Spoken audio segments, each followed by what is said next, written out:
So let's start then. The first question is about the story behind the book, Denise, and its birthing process. You've been working on this project for quite a while, and understandably so. It's, after all, about the story of your life. We would be interested to know more about the inspiration behind the book, how it all came about. You often use expressions such as, "this led me to become aware of," or "I learned that and this." The book represents honest stock-taking of your entire life, yet also careful selection of occasions, texts, and people that influenced you.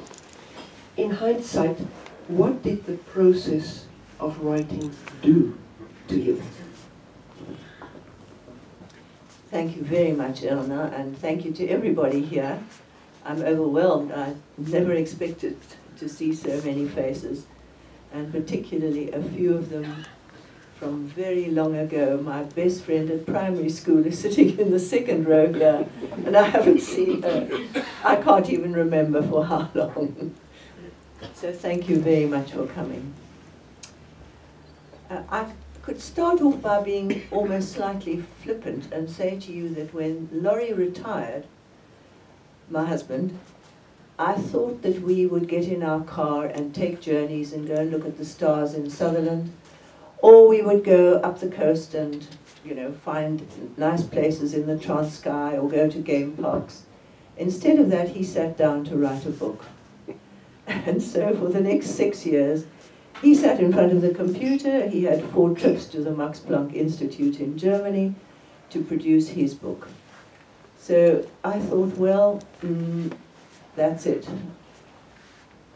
And I guess, in a way, I started to think about what I would write. But what really pushed me over the edge was my friend Luke. And if you see the dedication of the book, you will see that it is dedicated to my grandchildren and to a man called Luke Stubbs. The reason I dedicated it like that is that I'm deeply aware of the messiness of the world in which we live. The continuous suffering, the violence, the corruption, the violation of women and children's bodies, the despoiling of the environment, and the list is endless. I'm what's known as a news junkie, so I watch the TV and I listen to news at least 4 times a day, because if I don't, the world will stop.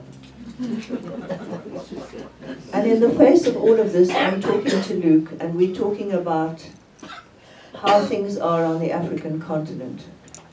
He was an Anglican priest, a very, very erudite man. And suddenly I said, in a moment of enormous hubris, you know what?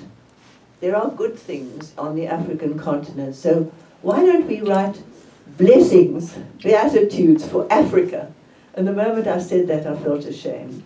But the idea of beatitudes stuck in my mind. In the midst of life, where do we find blessing? Where do we find something that enables us to find joy, gratitude, and I suppose to just go on? The Beatitudes in the Sermon on the Mount have been important in my own life of faith. I see them as Jesus' ethical code held up to us, one that we can never, ever follow as we should. But nonetheless, it remains there as a guideline to us on what it means to be a full human being.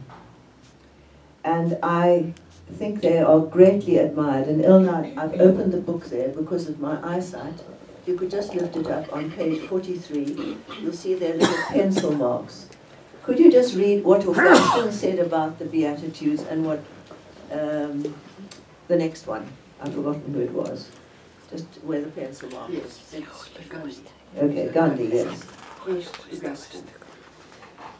If anyone piously and soberly considers the sermon which our Lord Jesus Christ preached on the Mount, as we read it in the Gospel according to Matthew, I think that he will find in it as regards the highest morals, the perfect message of the Christian life. And then another comment by Mahatma Gandhi. It went straight to my heart. Thank you very much. There we have two responses to the Beatitudes, and I know I could read you more, but this kind of holding up of something in which there is blessing. The Greek word for blessing, makarios, is one which has stayed with me throughout my writing. It means to be happy, to be blessed, to enjoy. And so